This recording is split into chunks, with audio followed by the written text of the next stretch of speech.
How did the humans emerge from other life? That's the question for today. Hope everybody's doing well out there. Welcome to my channel. I do mostly educational videos on a number of different topics. Right now we're kind of in the middle of our first unit of a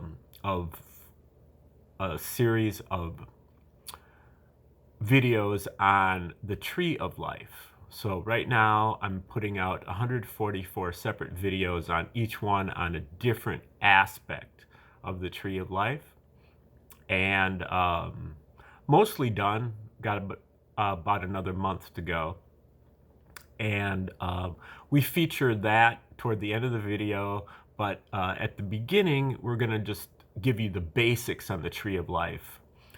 This is the model right here. It's a diagram, and you maybe recognize it as a Hebrew Kabbalah also. It's the same diagram, much different interpretation, I would say, although I'm not really an expert on Hebrew Kabbalah.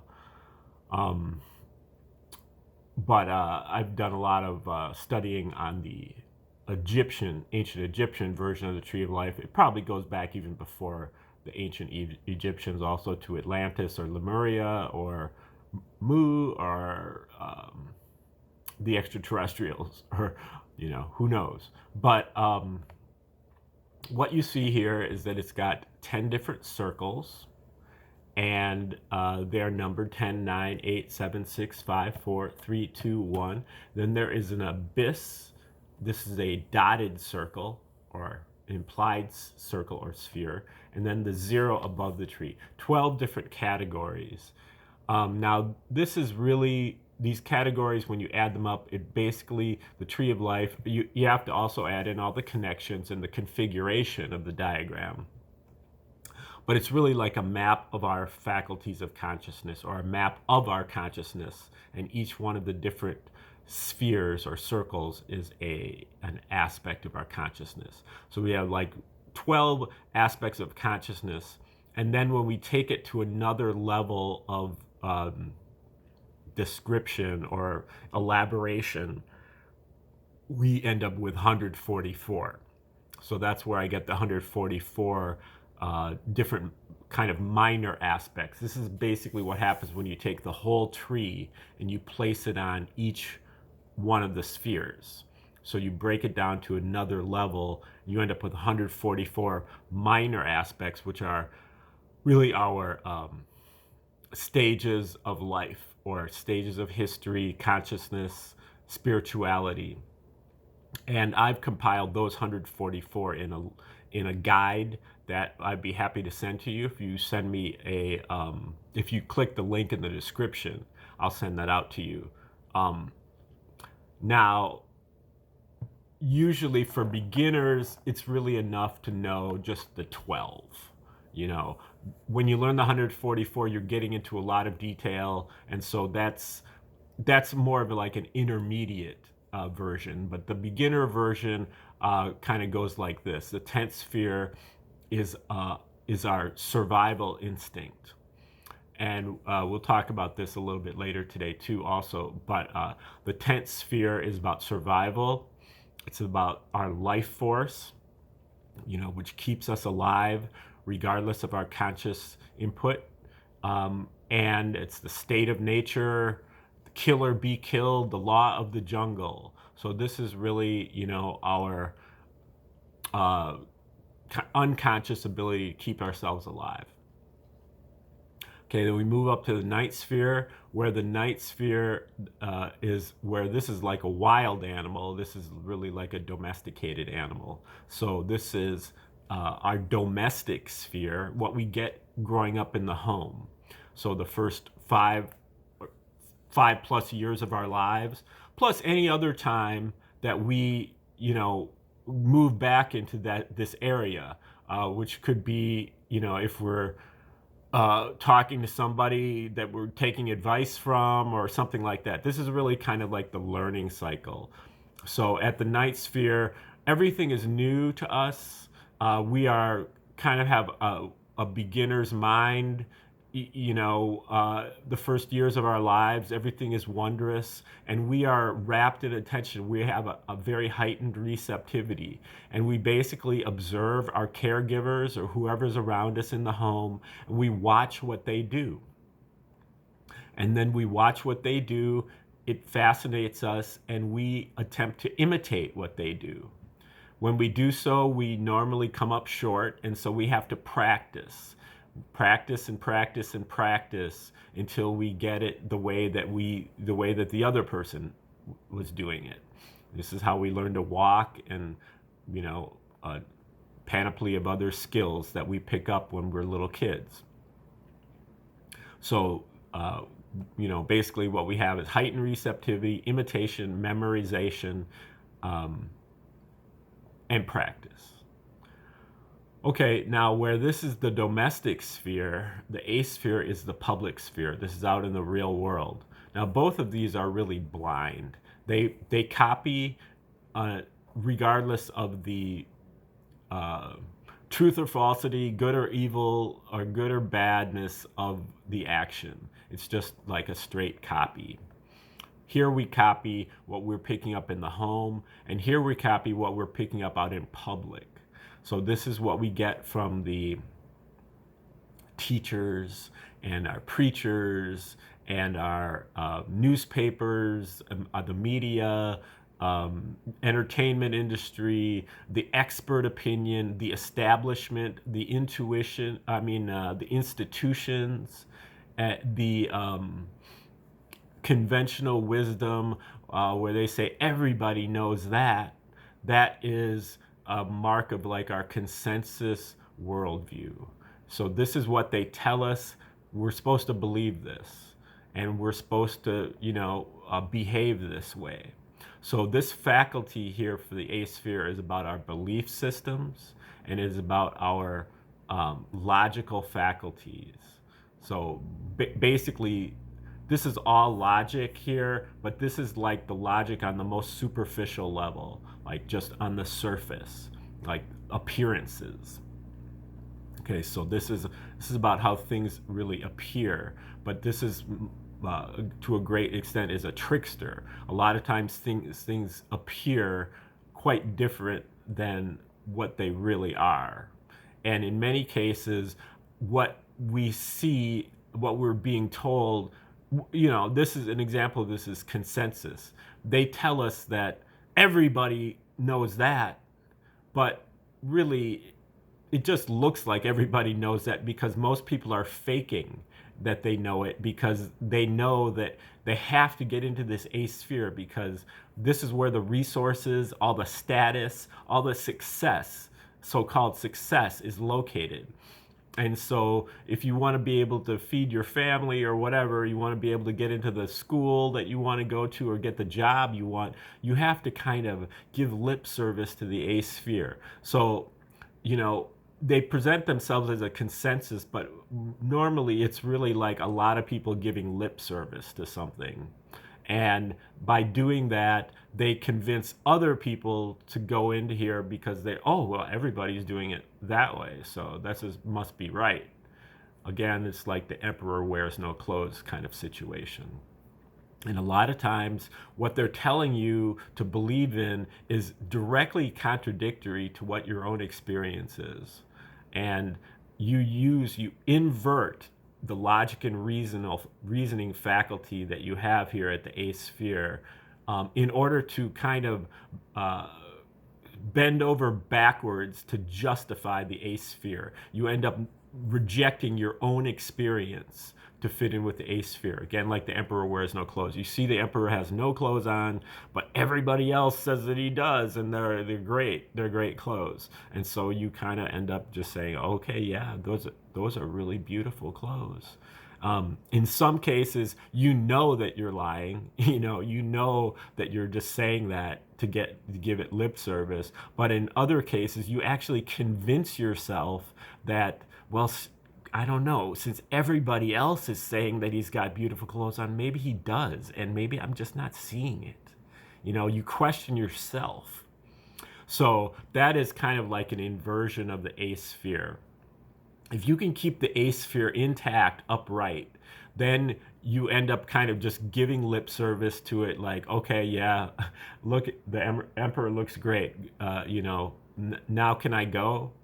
And you move on to the next level, because you have to remember that this is just the third of our faculties out of 12, and it's the third lowest of our faculties. And so they convince you that this is the be all end all. This is the destination. This is where you need to get to. But if you can keep your logical faculties intact, you recognize and keep it in perspective. Okay, yes, I need to open up this faculty. I need to, have belief systems and a logical faculty, but then I can move on. You move on to the next one. The next one is the seventh sphere, where the eighth sphere is about the real world. The seventh sphere is the imaginary world. So the imagination is one of the faculties here at the seventh sphere, and it gives you the ability to kind of imagine something better than the eighth sphere. So you're kind of saying, okay, the eighth sphere, that was not up to par. Now I go over to the seventh sphere. I can imagine something better, and I can come up with an alternative to the eighth sphere, or various aspects of the eighth sphere. I can use my other faculties of the seventh sphere as well, which include inspiration, being able to be motivated by people who've come before you in a lineage, or in a role model kind of situation. You also have intuition or conscience, asking yourself, going deep inside and asking yourself about things, and then kind of waiting for the answer, and then being able to kind of translate the answer correctly in order to really be confident of your translation of your heart's answer, is to be able to verify. You really need to be able to verify your intuitions independently.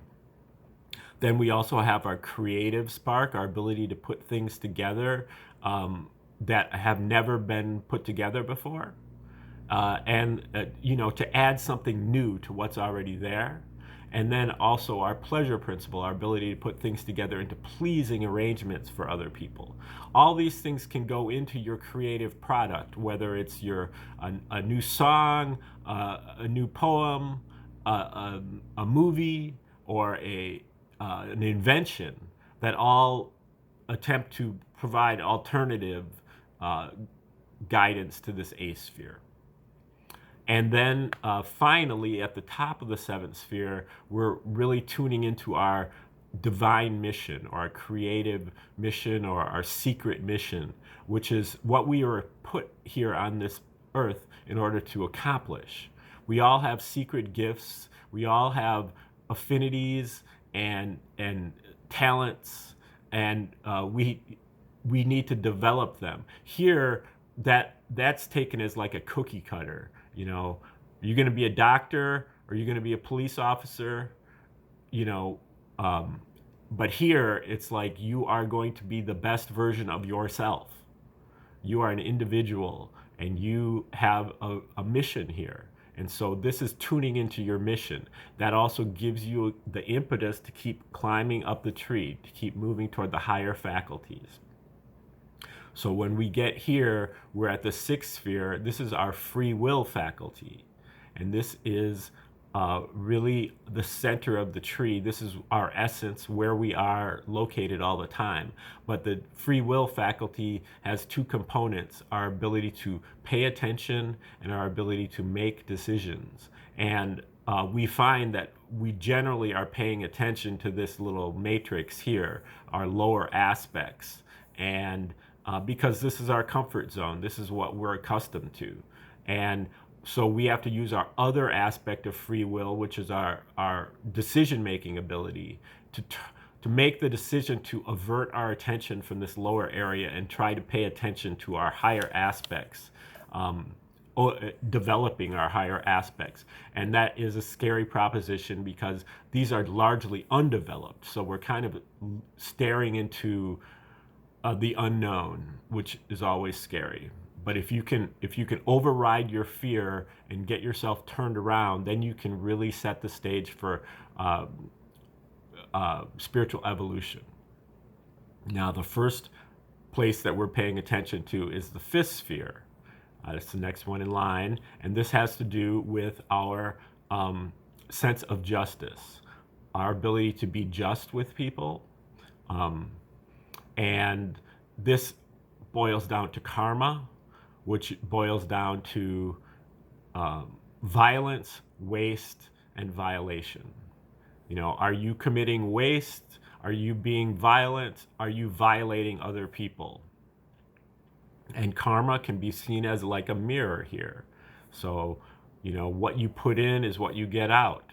For every action, there's an equal and opposite reaction. As you sow, so shall you reap. What comes around goes around. And so, but if you're paying attention here, you will be able to notice that, that your behavior is not optimal. And that's why you're getting negative karma. And so if you can notice that, you can use karma as your teacher to help you fine-tune your own behavior and make it better.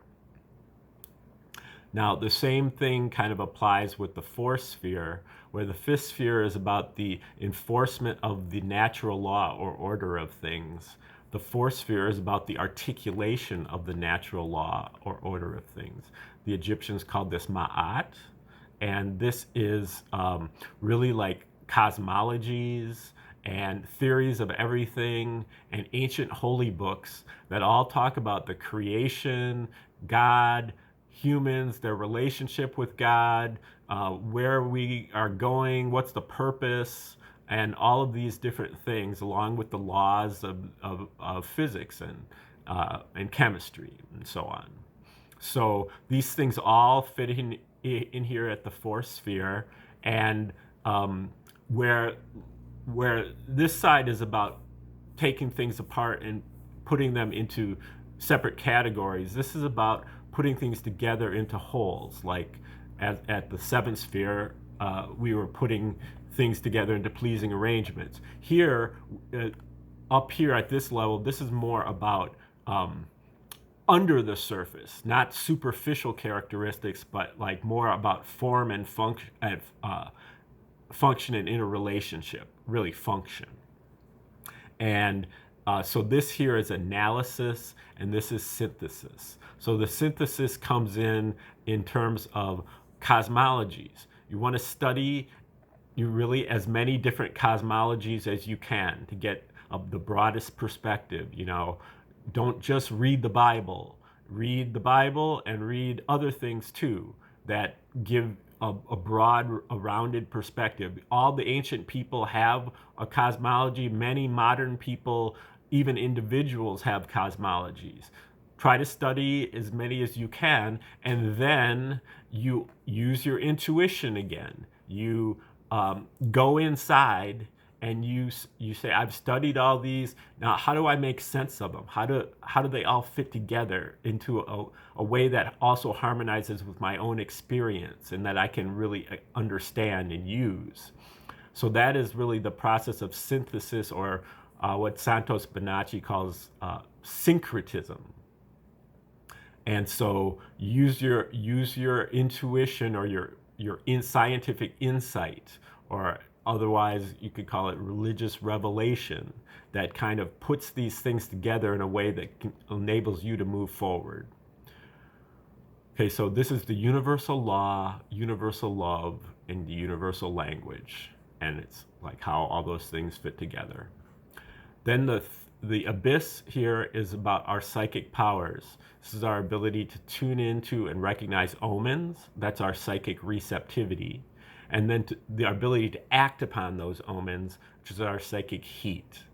The omen itself is really like a magnetic charge. It's something that spurs our attention, where it's like, oh wow, that was really weird, or that was a huge coincidence. That went beyond the odds, beyond the laws of probability. When something like that happens, that is the language of the universe that's really telling us that something important is going on and that we need to pay attention to it. And then it also is presenting a course of action in order to kind of open the door to that psychic power. Okay. Then we have 3, 2, and 1 at the top of the tree. These are our 3 divine faculties. So these are how we, become like God. And the 3rd sphere is our omnipotence, all powerful. 2nd sphere is omniscience, all knowing. And the 1st sphere is omnipresence, all present, all at once, internally. And they work together, but basically this has to do with sound, synchronizing sound, and accessing our power, our potential, through releasing those sounds that through mantra or shamanic drumming or ecstatic dancing or possibly sacred music, and being able to tap in. And what we're really tapping is our potential here. It was our mission that we formed here at the 7th sphere, our secret or creative or divine mission, what we're here for. And this is really like the culmination or fulfillment of that. Then at the 2nd sphere, omniscience, all knowing.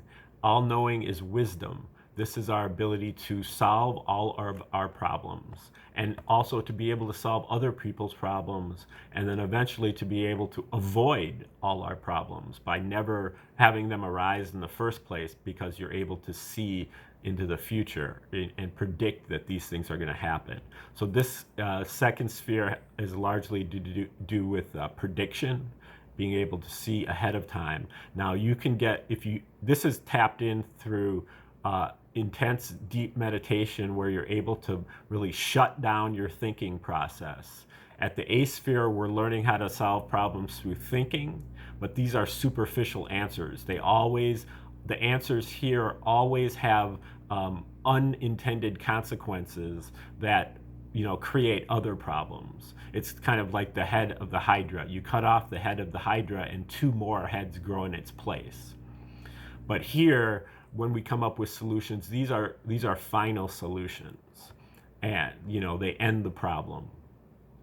And we do that through not thinking, through being able to keep our attention off our thoughts, to the point that we can clarify and clear our mind. And when our mind is clear and calm, we can see through the mind, and we see the image of the creator or omnipresence inside of us. And that image is the solution to our problems. Okay, then at the 1st sphere, we not only are we actually seeing that image, we're becoming that image. We're merging with it, with that omnipresence, that singularity at the center of our being, at the deepest core of our being. And we recognize that what's at our deepest core is the same thing that's what at everybody else's deepest core. And so this is a unifying factor or faculty. Then the 0 above the tree is the mystery and the nothingness. It does not exist as part of this universe. It exists as part of the creator. It's the part of the creator that's not in this universe. The creator is the whole universe, but it also has an independent existence, and that's the 0 sphere. So we're not able to contact this directly, but indirectly through the 1. And we tap into that through a deep, deep stillness and inner peace.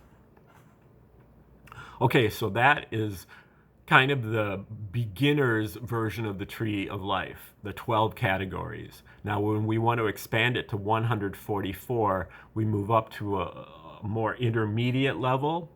And so I'm presenting one of those 144 today, and that's what I do each day for the next month and for the past few months. And so today we're actually looking at stage number 2. And so stage number 2 is in the 10th sphere, and it is the 9th fractal of the 10th sphere. So out of all 144 stages, this is just number 2. And so it's the 10th fractal is about survival, law of the jungle. And the 9th sphere is about our learning cycle, and it's about domestication. Okay, so that's what we're dealing with here. Number 2 is called primitive workers, or mine or field slaves. Stage number 2 is about the original creation of humans by our creators, or could be singular or plural. All life comes from the creator. But mad scientists, led by Dr. X, may have taken life and tried to manipulate it in various ways. Did this happen in the case of humanity? Hard to say. The ancient books and cosmologies have told the story in different ways. We experienced a sudden, mysterious, miraculous, and permanent jump in brain power from the ape, hominid, Australopithecus, who Dr. X admired for sharing and frolicking in the long grass, a wild animal, up to the primitive worker that could mine gold. We received just enough smarts to follow simple instructions, like dig, dig, dig. Now smart enough to be a primitive worker or a field slave, who now could pass this along to their offspring. At this level, we were willing and content to be told what to do, even as adults, and we still sometimes revert back to this stage, back to the stage of deference. The mystery is, did we get this upgrade in smarts from Dr. X or from our own evolution of consciousness, or from our latent abilities that we just tapped into? Were we born naked, helpless, ignorant, and captive to a life that is nasty, brutish, and short? How did we move from being wild animals to becoming tamer beasts of burden? Were we designed to be slaves? Was this our destiny? Or were we made to be special and sovereign eventually? Were we made by God or by the gods? Or by evolution? Or all three? Once we learned to follow directions, is that the end? Or can we acquire more faculties? We'll find out. Automatons, robots, cyborgs, toddlers, for now. But can we learn to grow out of it? Do we have faculty latent within us? Or did Dr. X upgrade us again? Do we do it on our own as our birthright from our potential blessed to us? Or like a toddler now does? Or do we acquire it at random through evolution? Or did Dr. X boost us up at a later date? Originally, primitively, we used the amygdala, which responds to fight or flight, survival threats. These threats are traumatizing and employed to gain our obedience to our caregivers, our slave owners. Trauma is usually covered up, unprocessed. So these traumatic memories will stay in our short-term memory, in our personalities, until resolved. And they will provoke involuntary muscle contractions. Were we stuck in this state? Were we dependent upon the gods for a genetic upgrade? Gods with a small g? Do we have the ability to evolve? Or were we blessed by our Creator with a capital C, with civility, intelligence, sovereignty, and wisdom that will continue to unfold as we grow older? Stay tuned.